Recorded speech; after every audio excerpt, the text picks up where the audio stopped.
Munson with Munson Music, and we're going to talk about how you can play a song by the Beatles called Norwegian Wood. And we'll end up cabling this on 2nd fret to kind of match the recording, but we're going to start off walking through a couple things in root position.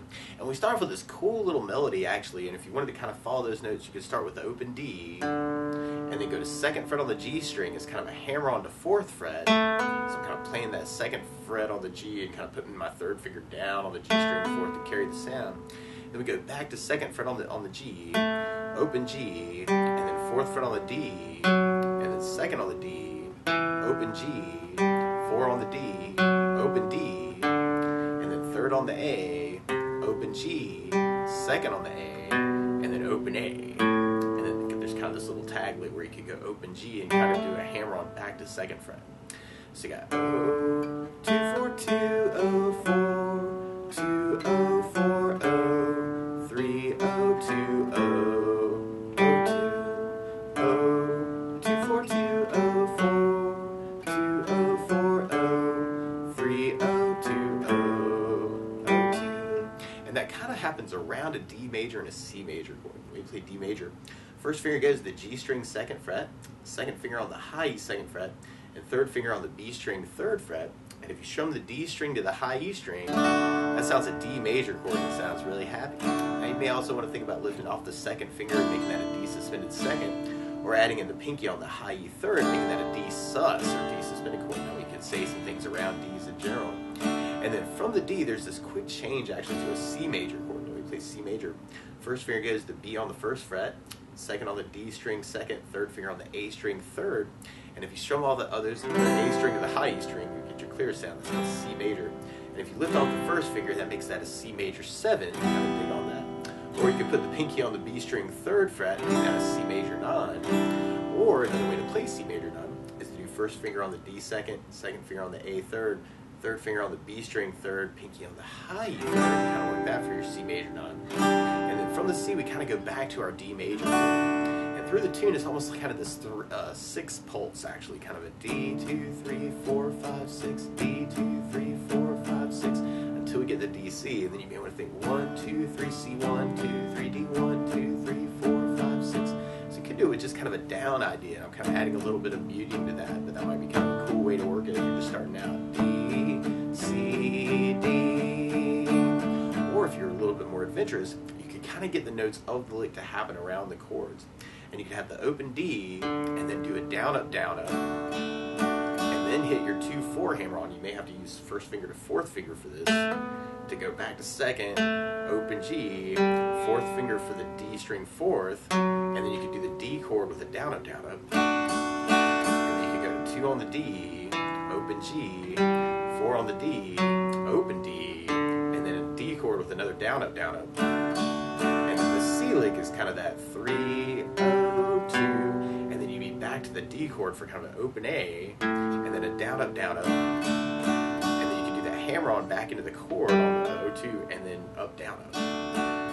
So all together you have open, D, down, up, 2, 4, 2, 0, 4, D, down, up, 2, 0, 4, 0, D, down, up, 3, 0, 2, 0, D, down, up, hammer on, up, down, up, 2, 4, 2, 0, 4, down, up, 2, 0, 4, 0, D, down, up, 3, 0, 2, A, down, up, 2, up, down, so you can kind of play around with that. Or one of my favorite strum patterns for a 4 or a 3/4 like this, kind of a waltz deal, but you're really kind of feeling it in 6, is kind of a down, up. So if you took the D and just tried that a lot, you'd have down, up, down, 1, 2, 3, 4, 5, 6, 1, 2, 3, 4, 5, 6. So the weird thing is when we get to that D, C, it's just a 3 count, so you may want to do just down, up on each of those chords. So that would be another way if you could kind of work it that way, if you feel a little bit quicker with that down idea. So you have D, down, up, down, down, D, down, up, down, D, down, up, C, down, and then we'll basically be repeating that idea until we get to our chorus part. And on our chorus, we go to a D minor chord when we play D minor. First finger goes to the high E first fret, second finger on the G string second fret, third or the fourth finger on the B string third fret. And if you strum the D string to the high E string, that sounds a D minor chord. That sounds really sad. Now you may also want to think about lifting off the first finger of that, making that a D suspended second, or adding in the pinky on the high E third for a D suspended chord. You can kind of say some things around the D minor chord. And then from the D minor, we go to a G major chord. We play G major.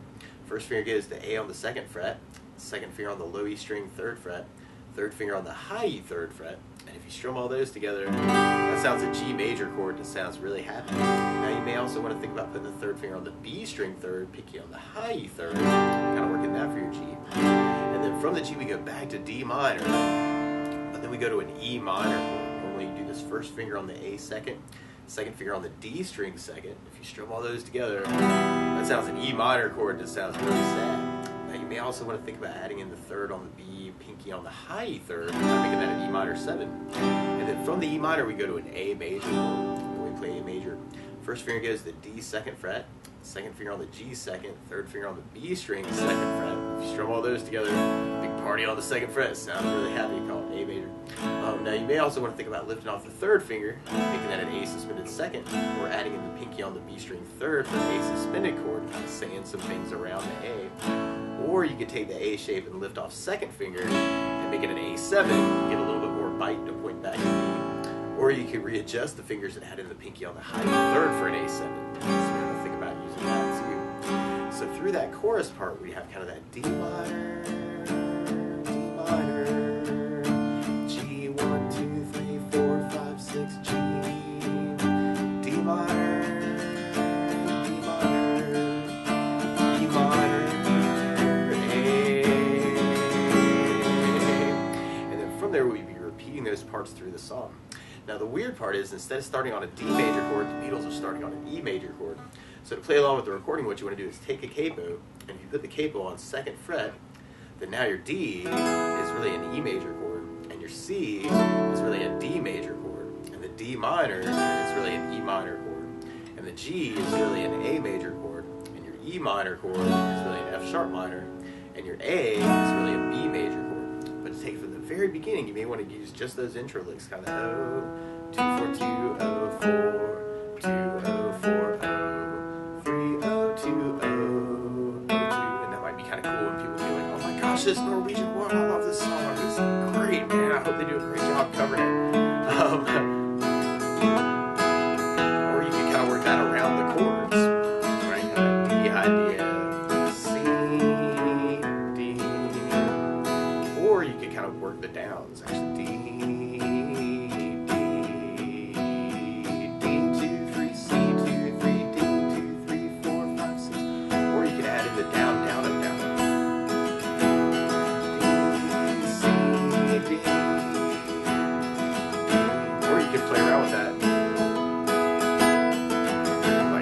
into the chord could be a cool thing too, if you're kind of starting out and just trying to get some of the legs in.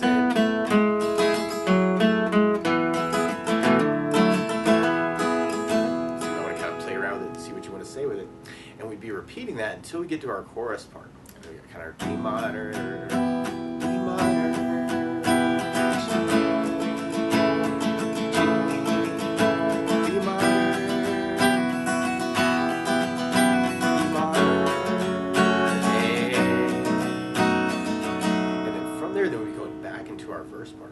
Now, one other thing that I think about adding to the song is bass notes, and especially if you're digging on that down, down, up, down, up, down, down, up, down, up, you can throw a bass note in on the first one. Kind of a bass down, down, up, down, up, down, down, up, down. Wow, that was confusing.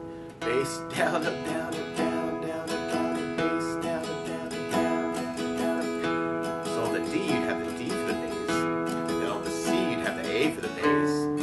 On the D minor, you'd have D for the bass. On the G, you'd have low E for the bass. Minor, you'd have low E for the bass, and on the A, you'd have the A for the bass. So you can kind of dig on that too, and you can kind of make that D and C having kind of a bass down, up, down, up, bass down, up, down, up on that part. So you'd have D with the D bass, D with the D bass, C with the A bass, D with the D bass, D with the D bass, D with the D bass, D with the D bass, C with the A bass, D with the D bass. our solo, and actually you might want to kind of bring back those intro licks from the beginning, and that might be kind of a cool way to kind of work it through the solo. Minus the sitar, you do what you can, right? Let's see here. So we want to kind of play around with those licks for the solo part, and then from there, then we go back into our chorus part. So back to our D minor, G, G, D minor, A, and then from there, then we're going back into our verse part. So we got our D.